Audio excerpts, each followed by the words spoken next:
Everybody, welcome to Carbon's DIY Garage. This should be a pretty short video doing some preventive maintenance on this Chrysler 200. We are going to replace the spark plugs. We'll get the engine cover off. It's that 2.4 liter and 4-cylinder, as you can see. And if you've seen my other video on replacing spark plugs on the Dodge Grand Caravan, this is nothing like that. You don't have to remove anything on the manifold. You are just going to remove the coils, pull the spark plug out, put the new spark plug in, put the coil back on, and you're in good shape. I'm going to show you 1-cylinder, and the other 3 should go exactly the same, and it should be a pretty quick job. But it's the first time I'm doing it on this car, so you never know. To get the ignition coil off, it is a single non-captive screw that uses a T30 Torx tip bit, just like this. They're not tight. They're not all that tight, so you just need to break it loose. And then you can use your fingers or a driver or something to get it out. And like I said, they're not captive, so just set it aside. Once you've got the screw out, you just give it a little bit of a twist and lift up at the same time. The rubber boot down there will come loose off the spark plug, just like that. Give it a quick look up inside. Nothing's broken, not all that dirty, so we're in good shape on the coil. If you do want to replace the coil, it's just one simple electrical connector here you pull off. This whole unit gets replaced, not a big deal. So next, we will go after the spark plug, but first, let's inspect down there and look at the hole. And it's a nice thing about having these cameras, you can look down and see what's going on down there. I know it just really doesn't want to focus down there at the bottom, but you can kind of tell that that's the top of the spark plug, and really you're just looking to see if there's any big amount of dirt or debris down in there. And this one looks in clean shape. So now I can go ahead and pull the spark plug out. But before I do that, I'm going to get my compressed air out and just blow some air down in there to get any little bits of dirt out before we pull the spark plug out.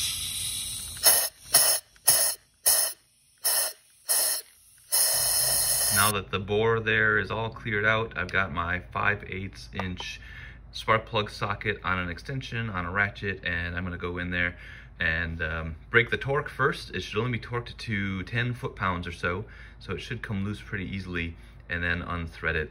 And now, of course, this engine is cold. It's not been running in quite a while, so it's all a nice even temperature. You definitely wanna let this sit and cool off before you start removing or installing spark plugs.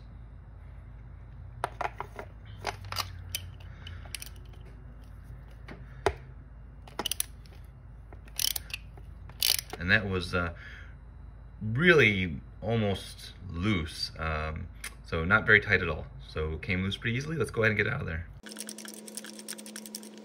So the spark plug socket I'm using does not have the little rubber boot inside to grab onto the plug. So instead, I use my long magnet to reach down and grab the plug, just like that. So come on over to the top of my workbench / freezer, and you can see the old plug and the new plug. This old plug looks to be in pretty good shape. I don't know how many miles are on it since I don't know when it got installed, but if it's the copper tip plug, the OEM plug, those are only supposed to last about 30,000 miles before you replace them. And I'm actually replacing them with NGK platinum plugs. And I'll leave a link in the video description for the plugs I'm using. You have to be careful and make sure you get the right plugs for the zero emissions vehicle or the standard 2.4 liter. So just be careful of that. But I also checked the gap with my cheap little gap tool. And these plugs should come pre-gapped, the new ones, but always double check. And the gap should be 0.043 inches. I checked this one and it was gapped correctly. So we'll go ahead and put the new one in and get that torque down to 120 inch-pounds or 10 foot-pounds. Since I'm not using a spark plug wrench with a little rubber boot in it, actually I just dropped this down in the hole. And usually it goes right in the center. And then I'll just, with my hand, very carefully, gently, slowly, get the plug, get my socket on the top of the plug, and then just start threading it down. And if you do it gently, it'll grab on and you don't have to worry about cross-threading it. And you can tell it's going in nice and smooth. And I'm not using anti-seize on these. The NGK ones, at least, they don't want you to do that. And so it's hand tight. Just to make sure I got it in there, just throw my magnet And yeah, it's not coming back out, so that's good. And so now I'm gonna go ahead and put the torque wrench on it. So again, it's not that much of torque, just 10 foot-pounds, 120 inch-pounds. And there we go, nice and tight. And pull the socket out, and now we just gotta put the coil back on.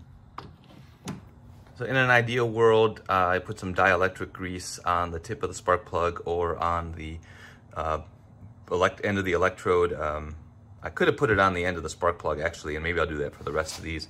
But you can also just put a small dab of dielectric grease here at the end of the boot, and the plug will actually pick it up when you put the boot over top of the spark plug. So we'll go ahead and do that.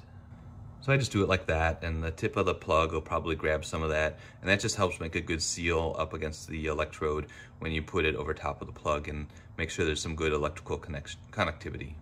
So then just take the ignition coil, put it down back into its hole, and you can feel it get over top of the spark plug, and just wiggle it a little bit, push it down, and that's it.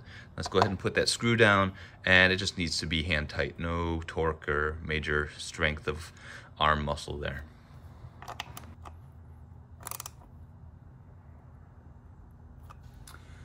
And there we go, one cylinder done. By the way, this is cylinders 1, 2, 3, and 4. And no, I don't know off the top of my head the firing order, but from left to right, if you're standing at the front of the car, it's 1, 2, 3, 4. And that's it for this cylinder. I'm gonna go ahead and do the other 3, and then at the end, I'll just show you if I found anything unusual with the other 3 spark plugs.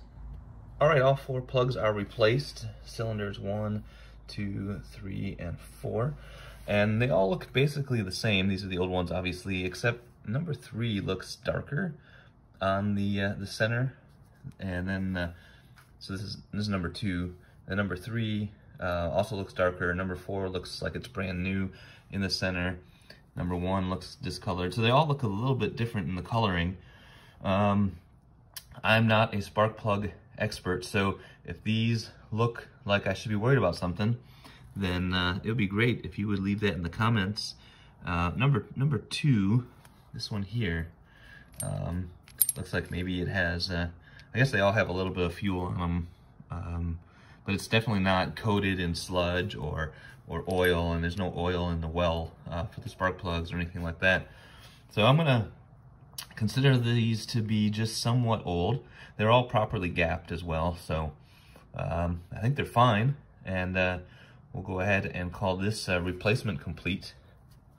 So back over here, the ignition coils are all reconnected, electrical connectors are double checked, all the screws are tight, everything's tight. Throw that engine cover back on, just like that, and we are good to go and get back to daily driving. So hopefully this video has been helpful, show you how to replace spark plugs on this Chrysler 200. And if you would give a video a thumbs up if you found it helpful, subscribe to the channel. Lots of other content coming down the road with this car and a couple of Jeeps and a Dodge Grand Caravan. So lots to see. Until that next video, you guys have a good one. Take care.